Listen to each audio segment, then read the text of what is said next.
began our journey together, I put before you a question: is your life working? It's a question I use often to explore my life in general, to explore different aspects, different areas of my life. Usually when my life isn't working, there's always one culprit that is involved in some way, at some level, and that's busy. Usually when my life is not working, I've committed myself to too many things. I'm too busy. Now some people will say, well, is all busy bad, or is some busy good? There is, I think, a good type of busy. I think you can come home at the end of the day exhausted, knowing that you've done really good, important things, and that exhaustion can be very fulfilling. It can't be very fulfilling if it happens every day for months and years. Even that good busy becomes bad if there's too much of it. But the bad busy is when we come home exhausted at the end of the day and we're not quite sure what we've accomplished.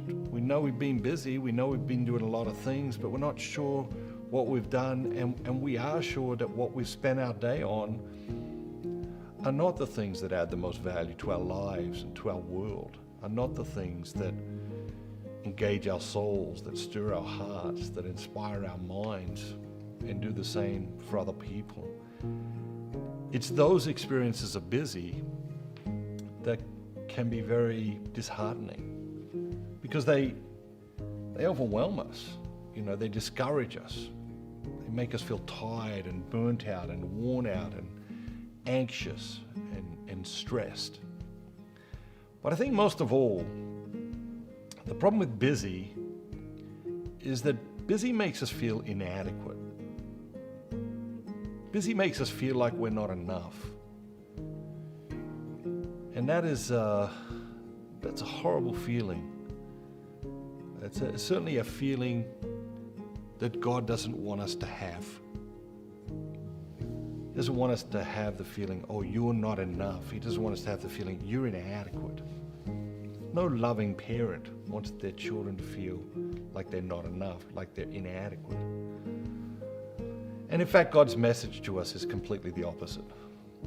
You know, not only are we enough, but more than enough. You know, extraordinary, created in the image of God, one of a kind, human beings, you know, with all sorts of incredible experiences and opportunities within us and before us. And that's what God wants us to explore with Him. That's why the spiritual life is so important, because it challenges us or encourages us or forces us to step back from who we are and where we are and what we're doing and take another look at who we are and where we are and what we're doing. And when we do that, when we do step back, very often we realize, wow, my life is not working. This is not the life I want to live. I want my relationships to be different. I want my career to be different.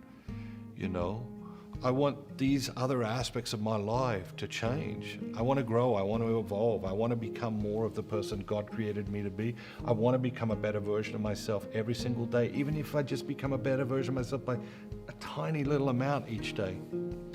I understand that the incremental improvement of that and the compounding effect of that incremental improvement is massive. And that's what the great people of every age did. They set out each morning just to improve themselves and improve their life and improve the world by a little bit. They look like giants as we look back at them now, but the reality is they were men and women, flesh and blood, just like you, strengths and weaknesses, faults, fears, failures, doubts, dreams, hopes. And they worked with God, they collaborated with God to grow just a little bit each and every single day of their life.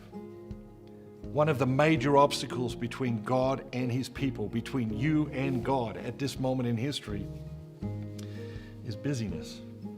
And I want to tell you, busy is not your friend. Busy is not your friend. Think about busy for a moment as if busy were a person, okay? Busy is a person, and you spend the whole day with busy. And at the end of the day, you come home and a child or a spouse or a friend asks you, "How are you?" And you say, "I'm overwhelmed, I'm discouraged, I'm tired, I'm burnt out, I'm anxious, I'm stressed out, and just in general, I feel inadequate." Anyone who loved you would say, "What did you do today?" And you would say, "Oh, I spent the whole day with my good friend Busy." No, Busy is not your friend. And certainly if you had that experience and you're aware of that experience, and if Busy was a person and you spent the whole day with Busy and then you came home and you felt overwhelmed and burnt out and stressed out and frustrated and discouraged and anxious and stressful and inadequate, you felt all those things, there is no way that you would say to yourself, "I'm so excited to spend the whole day tomorrow with Busy again." And the day after that, and the day after that.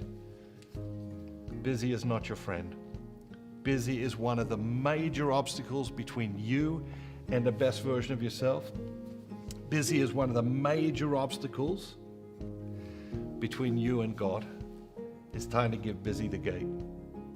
Is it okay to be busy sometimes doing great things? Yes, absolutely. But in general, I think we could all benefit from slowing down a little more, from doing a little less, making room in our lives for God and for the incredible plans that He has for you and me. So let's slow down a little. Let's do a little less. Let's make some room for God. Let's make some room for your most authentic self. And let's make some room for the incredible plans that God has for you and for the rest of your life. Did you know that 71% of the people that watch Matthew Kelly's videos are not subscribers? That makes no sense. We need to change that. Subscribe today. Hit that subscribe button, smash that like button, and turn on those notifications so you never miss out on another great video ever again.